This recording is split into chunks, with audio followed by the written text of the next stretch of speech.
কমলার বটতলা পেয়ারার আড়ত, এই যে বড়ইয়ের আড়ত।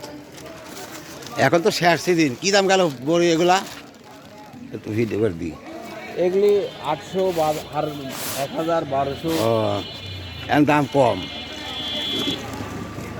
এই যে নাজিপুরে বড়ি আড়ত, সাথে পেয়ারাও চলেছে। এই যে পেয়ারা যাচ্ছে, এগুলা পেয়ারা বড়ই।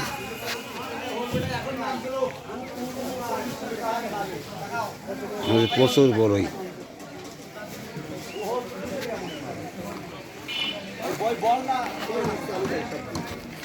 প্রচুর বড়ই আরো। করছি কি আমরা মনে করো 1000 1100 9 মানে এরকম কিনছি। নাজিপুরে বড়ি আড়ত এখন শেষ সিজন, দাম কম না? হ্যাঁ, বড়ের দাম কম। এখন পিয়ার আর আড়তের ক্যানভাস করেন, বড়ের ক্যানভাস বাদ দেন। আচ্ছা।